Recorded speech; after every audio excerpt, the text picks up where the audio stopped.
School যে তুমি দেখবা যে কোনো কোনো দিক থেকে সরকারি স্কুল এসে আমাদের স্কুলের অবকাঠামো অনেক উন্নত। এই কাজগুলি আমরা করি।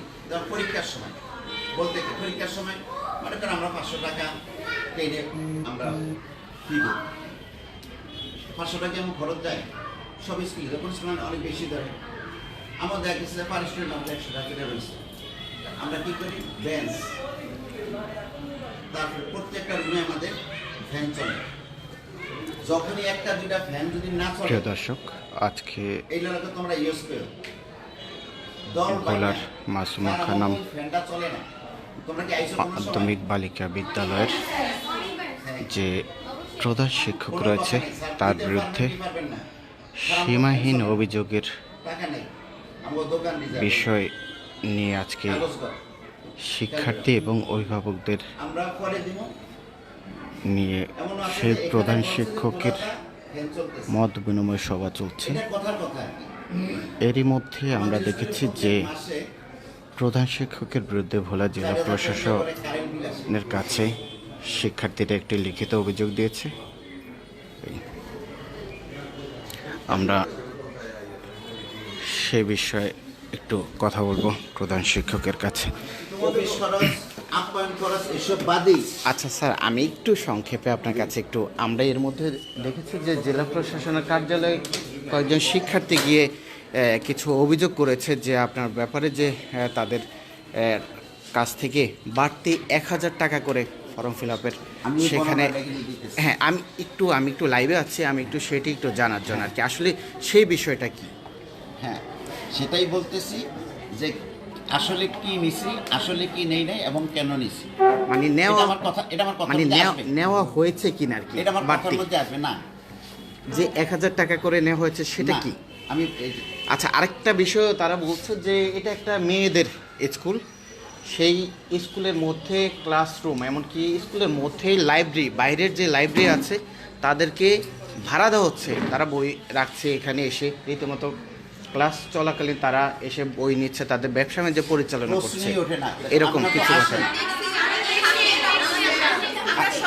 আচ্ছা আচ্ছা, কি রকম একটু সময় বাহিরের লোকরা আসে, আইসা ওনাদের ক্লাস নেয়, বিসিএস এর ক্লাস নেয়, ছেলেরা আসে ক্লাস নেয়, এমনকি আমাদের বাহিরের লোকরা আইসা এখানে একটা স্কুলের মধ্যে ওরা মলমূত্র ত্যাগ করে, স্কুলের পরিবেশ ওরা নষ্ট করে, কিন্তু কেউ কোনো পদক্ষেপ নেয় নাই। এখানে একটা মন্দির আছে, ওইখানেও পর্যন্ত ছেলেরা আইসা মলমূত্র ত্যাগ করে, কিন্তু এই বিষয়ে তারা কোনো গুরুত্বই দেয় না। আমাদের স্কুল মানে ছুটি না হইতেই দোতলায় আমরা যখন ছুটির সময় বের হয়ে যাই, বিসিএস এর লোকজনের উপরে ওঠে, ওনাদের সাথে আমাদের ধাক্কি লেগে গেছে। আচ্ছা আচ্ছা, এই যে লাইব্রেরি, বাইরের বইয়ের স্টল, এখানে লাইব্রেরি গোডাউন ভাড়া দিচ্ছে, এটা কি আসলে কতটুকু সত্য? কিন্তু তারা কোনো পদক্ষেপ নেয়। কোন জায়গায় এটা ভাড়া দিচ্ছে, কোন জায়গায়? এই যে আমাদের পাশের ওই যে ক্লাসগুলো, তারপর দোতলার ক্লাসগুলো ওনারা ভাড়া দিতেছে। এখনো কি আছে ভাড়া? এখনো আছে, আপনি সবাইকে জিজ্ঞেস করুন, প্রত্যেকটা স্টুডেন্ট আসছে। রোকন স্যারকে দেখা উনি বলবেন এখন হয়তো আচ্ছা, আপনারা আসলে কি দাবি নিয়ে? আর এই যে বাড়তি 1000 টাকার বিষয়টি, এটা আমাদের হচ্ছে কোচিংও করানো হয়, 1000 টাকা নেওয়া হয়েছে, কিন্তু আমাদের কোনো কোচিংও করানো হয় নাই, কিন্তু আমরা যখন স্কুলে আসছি আমাদের স্কুল থেকে বের করে দেওয়া হয়েছে, অপমান করে বের করে দেওয়া হয়েছে। তারপর আমরা চলে গেছি, তারপরে যে আমরা এই পদক্ষেপ নিলাম। আচ্ছা আমি একটু বলি, আপনারা কেন আজকে স্যারের সাথে মিটিং এ বসে কি দাবি নিয়ে বলুন?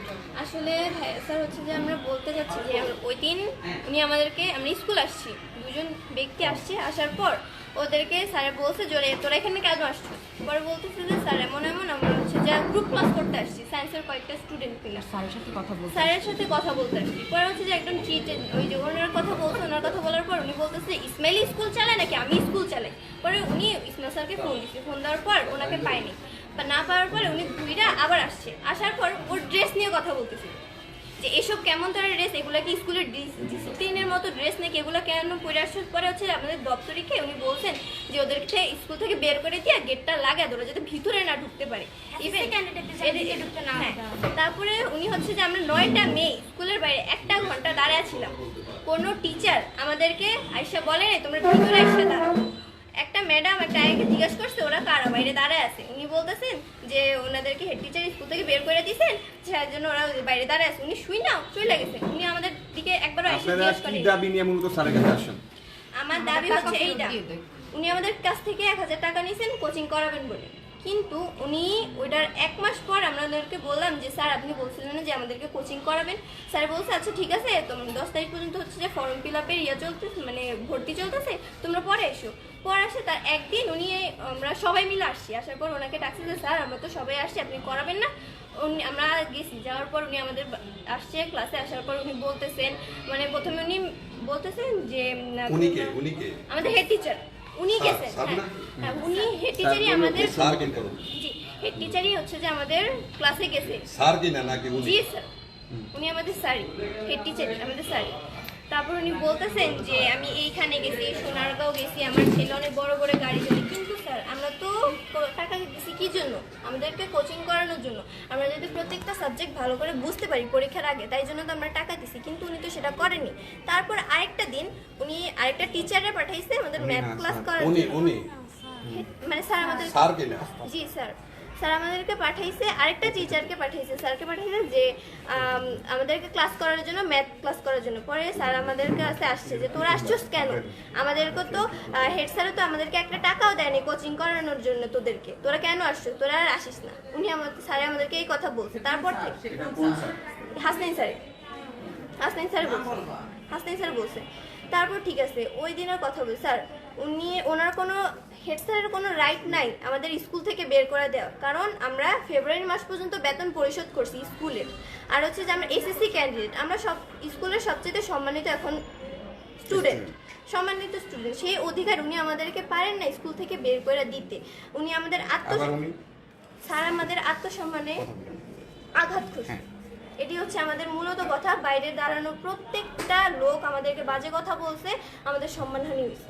আচ্ছা, আমি একটা প্রশ্ন করছি যে তার বিরুদ্ধে কোনো অনিয়ম দুর্নীতির কোনো অভিযোগ রয়েছে কিনা, সেগুলো কি যদি থাকে? স্যার যদি সমাধান করে দেয় সেটা কি হবে? হ্যাঁ, বলুন। না, অনিয়ম দুর্নীতির কোনো অভিযোগ আছে কিনা? জি আছে। কিরকম অনিয়ম হচ্ছে ক্লাস 10-এর বছর আমরা যখন নতুন উঠছি ক্লাস 10-এ, তখন আমাদের ক্লাস করার চলাকালীন লাইট মানে নষ্ট ছিল।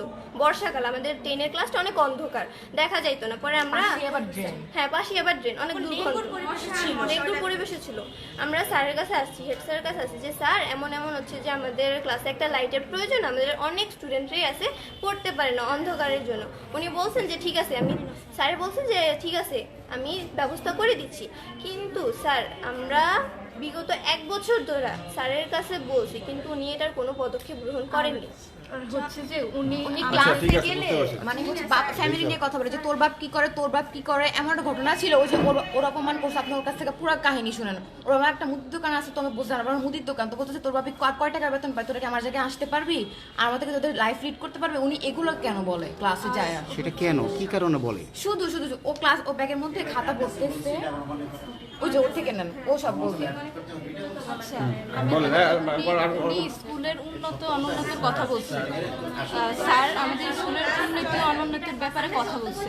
ওনাকে একটু মানে আপনারা আমাদের সায়েন্স ল্যাবটা একটু ঘুরে যাবেন, ঠিক আছে? আর ওনাকে জিজ্ঞেস করবেন যে আমাদের কম্পিউটার ল্যাবটা কোথায়। আর আমাদের ক্লাস 10-এ ওঠার পরে উনি সায়েন্সের ক্লাস আমাদের একটাও হয়নি, একটা সায়েন্সের ক্লাস হয়নি। আচ্ছা, স্টল গোডাউন ভাড়া দেওয়ার বিষয়টি, এটা কি এখন আছে?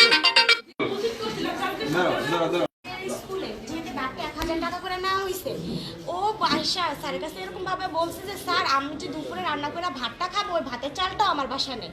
তারপরে স্যার আমাদের এটা উচিত ছিল যে স্কুলের ফান্ডের থেকে ওর ফর্ম ফিল আপটা করানো, কিন্তু সেটা করানো হয়নি। স্যার পারতো না আমাদের স্কুলের ফান্ডের থেকে ওর ফর্ম ফিল আপটা করে দিতে, তা সেটা না করে ও গার্জিয়ান কি হয়েছে না তো সেটা বলা হয় না, গার্জিয়ান আর মেয়ে কান্না করতে করতে বের হয়েছে। সেটা আমাদের জন্য খুবই অপমানজনক। আর এরকম অনেক অহরহ এবার ফর্ম ফিল আপের সময় অনেক মেয়ে কান্না করছে, অনেক মেয়ে কান্না করছে যে 1000 টাকা আমার ফ্যামিলি এই যে 1000 টাকা করে আমি বলছি যে আমরা কোচিং করবো না, তারপরেও স্যার 1000 টাকা করে নিয়েছে। কিন্তু সেই 1000 টাকার বিনিময়ে কি কোচিং করানো হয়েছে? ওই যে একদিন দিন তারপর আসছে হচ্ছে আমরা অনেক রিকোয়েস্ট করি একটা স্যারকে, আমাদের সায়েন্সেরই স্যার, ওনার কাছে প্রাইভেট পড়ি পার্সোনাল, কিন্তু ওনাকে অনেক রিকোয়েস্ট করি যে স্যার আমাদের অনেক প্রবলেম আছে ফিজিক্সে, আপনাদের একটা ক্লাস নেন। তো স্যার ফার্স্টে রাজি হয় না যে স্কুল টাইমে কোনো ক্লাস নিব না। পরে স্যার অনেক আমরা রিকোয়েস্ট করছি, আমরা 9 জনে রিকোয়েস্ট করছি। পরে স্যার আমাদের বলতেছে ঠিক আছে তাহলে তোমরা 10:30টার সময় আসবা, আমি ওই টাইমে ফ্রি আছি। তো তখনই আমরা স্কুলে আসার উনি আমাদের সাথে এরকম ব্যবহার করে আমাদের স্কুল থেকে বের করে দেন, স্যার আমাদেরকে স্কুল থেকে বের আচ্ছা করে আচ্ছা, দেন। আপনারা তো অভিযোগ দিয়েছেন জেলা প্রশাসনের কার্যালয়ে, তাই না? হ্যাঁ সেটা প্রেক্ষিতে কি সেখান থেকে আশ্বাসমূলক কোনো কিছু পেয়েছেন? স্যার আমি তাহলে আপনাকে হচ্ছে পুরোটাই বলি।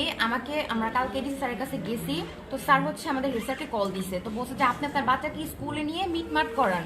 কিন্তু স্যার গতকালকে হচ্ছে উনি পার্সোনালি আমার বাসায় গেছে, আমার বাসায় উনি হচ্ছে হল সুপার যিনি, ওনাকে নিয়ে আমার বাসায় গেছে।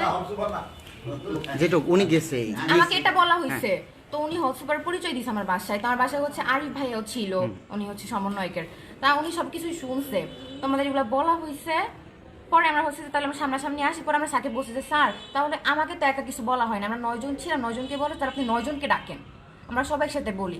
তো তারপরে এই কথা হয়েছে, তাহলে স্যার এখানে হচ্ছে ওরা বলতেছে তাহলে কেন শুধু তোমার বাসায় হেড স্যার গেল? আচ্ছা আচ্ছা, মানে এটা সমাধানের জন্য গিয়েছে, তাই না? হ্যাঁ আচ্ছা শুধু আমি কি সমাধান দিতে পারবো? আমি তো একা পারবো না সমাধান দিতে। আচ্ছা আচ্ছা, ঠিক আছে ঠিক আছে।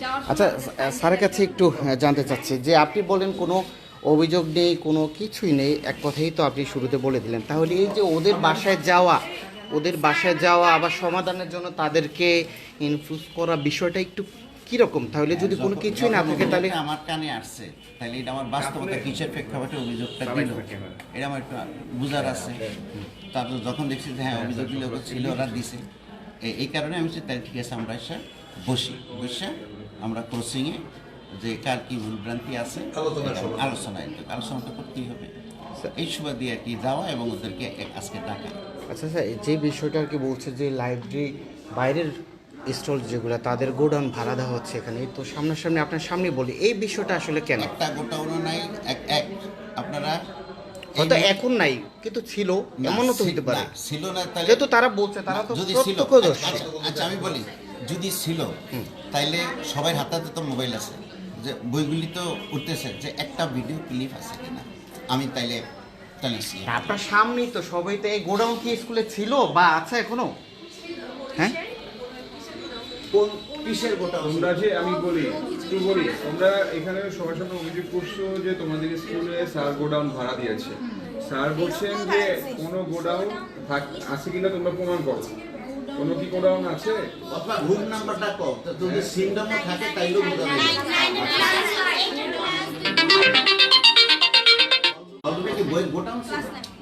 তাহলে এখানে তো এই যে বাইরের লাইব্রেরি, এই যে বাইরে যে সকল লাইব্রেরি, আগে নিউজ হইছে হ্যাঁ জাহাঙ্গীর লাইব্রেরিতে ওনাদের কাছে ভাড়া দিচ্ছে। সালের দিকে হবে। তাহলে কথাটা হবে কি তোমাদের ভাষাগত ব্যবহারের তোমাদের সমস্যা আছে। তোমরা বলতে পারো যে বিসিএস রুম ভাড়া দিয়েছেন উনি ব্যবহার করার জন্য স্কুলে, এইটা বলতে পারো, কিন্তু এখানে কিন্তু উনি গোডাউনে এখন কিন্তু নাই, যেটা স্যার আমার কাছে মনে হলো কথা। তোমরা বই ভাড়া দিয়েছো রুম, তাহলে কথাটা কিন্তু দুই রকমের হচ্ছে। লাইব্রেরি বাদ এখন হচ্ছে বিসিএস এর জন্য রুম ভাড়া দেয়, এই তো আচ্ছা বিসিএস এর যে লোকটা আসে সেটা বিষয়টা কি একটু যদি বুঝি? মানে বিসিএস হচ্ছে এখানে আমাদের স্কুলে বিসিএস এর কোচিং ভাড়া দেওয়া হতো। আমরা যখন স্কুল থেকে ছুটির সময় বের হয়ে যেতাম দেখতে পারতাম যে অনেক বিসিএস স্টুডেন্ট দাঁড়িয়ে আছে, এবং তাদের রুমটা তাদের হচ্ছে আমাদের রুমে, আমার ক্লাসরুমের তুলনায় অনেক পরিপাটি। আমাদের হচ্ছে আমরা যখন ক্লাস 10-এ ক্লাস করছি কোনো লাইট ছিল না, আমরা হচ্ছে রিকোয়েস্ট করে কোনো লাইট পাইনি। টেস্ট এক্সামের সময় তখন তারা লাইট লাগাইছে, তখন তো আমাদের আমরা তো তখন সেখানে ক্লাসও করতাম না। এবং হচ্ছে যে আমাদের উপরে যে ক্লাস বিসিএস ক্লাসটা অনেক পরিপাটি ছিল, এবং তারা সেখানে ভাড়া দিত, এবং আমাদের থেকে হচ্ছে জোর জবরদস্তি গার্ডিয়ানের থেকে জোর জবরদস্তি করে 1000 টাকা নেওয়া হয়েছে। অনেকের ফ্যামিলি ফিনান্সিয়াল প্রবলেম ছিল, সেটা সে শুনে নেয়, আমাদের থেকে জোর জবরদস্তি করে 1000 টাকা নিচ্ছে তারা। কেন নিচ্ছে? কোচিং করাবে। আমাদের ফর্ম ফিল আপ ছিল, ফর্ম ফিল আপে যে টাকাটা ছিল সেখান থেকে এক্সট্রা সে 1000 টাকা নিচ্ছে কোচিং করাবে। কোচিং তো করাই নেই, কিছু করে নেই, এবং আমাদের সাথে আরো মিসবিহেভ করে, সবসময় মিসবিহেভ করে বের করে দেয়। এবং উনি যখন আমাদের একদিন হয়তো ক্লাস করেছে, কোনো রকম ক্লাস করে উনি সেই ক্লাসে সবসময় বলে ওনার ফ্যামিলি নিয়ে বলে, ওনার ব্যাকগ্রাউন্ড নিয়ে, সেটা তো আমাদের জানার কোনো প্রয়োজন নেই। উনি আমাদের ক্লাস করায় নেই, আমাদের স্যার আমাদের হচ্ছে ক্লাস করে নেই এবং আমাদের স্যার 1000 টাকা হচ্ছে প্রত্যেকটা গার্ডিয়ানের থেকে জোর জবরদস্তি করে নিচ্ছে। আচ্ছা, এখানে তো আপনি তো একজন অভিভাবক, আসলে বিষয়টা কি? আপনি তো আসছেন, আসলে কি কতটুকু সত্য এই বিষয়টা? সত্যি অনেক জোর করে টাকা নেওয়া হয়েছে। কি রকম একটু যদি বলতেন। দেখা গেছে আমার মানে সংসার চলতেছিল, 1000 টাকা বাধ্যতামূলক দিতে হয়েছে। আচ্ছা, এখানে আরেকজন অভিভাবককেও দেখতে পাচ্ছি, বেশ কয়েকজন অভিভাবক রয়েছে, আসলে বিষয়টা কি? আসলে বিষয়টা হচ্ছে যে আমার মেয়ে ক্লাস 9-এ এই স্কুলে ভর্তি হয়েছে, তো তখন আমি আসলে ওনার কথাবার্তাতে আমি অনেকটাই মুগ্ধ, তো সেই কারণে আমি স্যাটিসফাই ছিলাম যে না আমি এখানে ভর্তি করবো। তো দুদিন ভালো গেছে, যখন হচ্ছে যে আমি সবসময় তার বেতন ক্লিয়ার সব কিছু একসাথে করে ফেলতাম, এগুলো নিয়ে আমার সাথে স্যারের সাথে কখনো কোনো প্রবলেম হয়নি, স্কুলে কোনো টিচারের সাথে কোনো প্রবলেম হয়নি। তারপর হচ্ছে যে রেজিস্ট্রেশন কার্ড যখন আসছে, আমার এটা উচিত যে আমার বাচ্চার নামগুলো ঠিক আসছে কিনা। তো আমার মেয়ে সাইন করে গেছে, সাইন করে যাওয়ার পরে বলে যে খালামণি আমাকে আমার বোনের মেয়ে, তো আমি বলছে যে আমার রেজিস্ট্রেশন মনে হয় কোনো একটা ভুল আছে, একটু আপনি যাই দেখেন। আমি আসছি, আসার পর আমি স্যারের ক্লাসে স্যার দেখি বাচ্চাদেরকে রেজিস্ট্রেশন কার্ড এগুলো সাইন করার জন্য নিতেছে। আমি সালাম দিয়ে স্যারকে বলছি স্যার আমি আসবো। স্যার মিনিমাম আমাকে 10 মিনিট হ্যাঁ না কিছু না বলে বাইরে দাঁড় করা রাখছে। আমি এই বিষয়ে আমি স্যারের আমি খুবই আমরাও পড়াশোনা করছি, সে আমার বাচ্চার টিচার, আমাদেরও তাকে সেভাবে সম্মান করা উচিত। আর আমরা যেহেতু অভিভাবক, আমাদের সাথেও তার সেভাবে আচরণ করা উচিত, কিন্তু স্যার সেটা করে নাই। দেন হচ্ছে আপনার ফর্ম ফিল আপের সময় আমি স্যারকে বলছিলাম যে স্যার যে 1000 টাকা করে কেন বাড়তি নেবে, বলছে যে আমি কোচিং এটা বাধ্যতামূলক। পরে স্কুলের মনি স্যার বলছে যে আপনি হেড স্যারের সাথে কথা বলেন। আমি হেড স্যারকে গেছি ক্লাসরুমে, আমি বলছি স্যার আমার মেয়ে তো অন্য জায়গায় কোচিং করে, আমার পক্ষে পসিবল না, বা বাসায় আমি টিচার রাখছি, আমি এতগুলো পারবো না। বলে যে সব কিছু আপনার মন মতো হবে নাকি, এটাই স্কুলের নিয়ম, আমার মেয়েদেরকে আমরা এভাবে কোচিং করাবো। দেন হচ্ছে যে আপনার এখানে হলে যাবে, হলে যায় সুপারে দেখবে, যেমন কালকে অথের বাসায় গেছে, একটা স্টুডেন্টের বাসায় যায় হল সুপারের একটা নিয়ে বসে, এখন বলে যে না আসলে এটা ফেক। তখন ফেক আপনার একটা ভয় ভ্রান্তি দিচ্ছেন না। উনি মূলত আরও অনেকগুলো বাচ্চা যখন রেজিস্ট্রেশনের ইয়ারটা দেখতে নিছিল, রেজিস্ট্রেশন কার্ডটা দেখতে নিছিল, উনি ম্যাক্সিমাম বাচ্চাদের সাথে রুট বিহেভ করছে আমার সামনে। স্যার আমার সামনে রুট বিহেভ করছে, আমরা আশা করি না ওনার সাথে। বিগত দিন স্টুডেন্টরা কী করছে না করছে, ওনার এখান থেকে ওনার সদয় হওয়া উচিত সব বিষয়গুলো থেকে। দর্শক, যেমনটি বলছে অভিভাবক কিছু, এমনকি পাশাপাশি রয়েছে যে শিক্ষার্থীরাও যারা এসএসসি পরীক্ষার্থী তারা রয়েছেন, এর সাথে রয়েছেন অভিভাবকরাও। আসলে বেশ কিছুদিন যাবতই এই বিদ্যালয়টির প্রধান শিক্ষকের বিরুদ্ধে নানা ধরনের অভিযোগ আমরা গণমাধ্যম কর্মী সহ সকলেই শুনে আসছি। আজকে তারই প্রেক্ষিতে আমরা দেখতে পাচ্ছি যে সে সকল শিক্ষার্থী এবং অভিভাবকরা আজকে এখানে জমায়েত হয়েছে। শুধুমাত্র জেলা প্রশাসনের বরাবর শিক্ষার্থীরা একত্রিত হয়ে একটি অভিযোগপত্র দায়ের করার পরে আজকে এই ধরনের বসাবসি, তা না হলে হয়তো বা এই পরিস্থিতিও হতো না, এই ধরনের বসাবসি হতো না। আজকে হয়তো প্রধান শিক্ষক খুব ভালোভাবে কথা বলছে, হয়তো এই ভালো কথাটুকু তার কাছ থেকে অভিভাবক এবং শিক্ষার্থীরা কোনোদিনও হয়তো পেত না। শুধুমাত্র এই অভিযোগ তার বিরুদ্ধে ফুসে ওঠার কারণে আজকে তার এই নমনীয়তা। দর্শক, আমরা হয়তো এর পরবর্তীর বিষয়গুলো আপনাদের কাছে তুলে ধরার চেষ্টা করব। আজকের মতো এ পর্যন্ত আমরা চাচ্ছি যে আজকের এইটুকের মাধ্যমে হয়তো বিদ্যালয়ের প্রধান শিক্ষক একটু হলেও নমনীয় এবং সন্তানদের মতো আচরণ করবেন প্রতিটি শিক্ষার্থীদের সাথে, এমনটি প্রত্যাশা রেখে আজকের মতো এখানে শেষ করছি। ধন্যবাদ সবাইকে সাথে থাকার জন্য।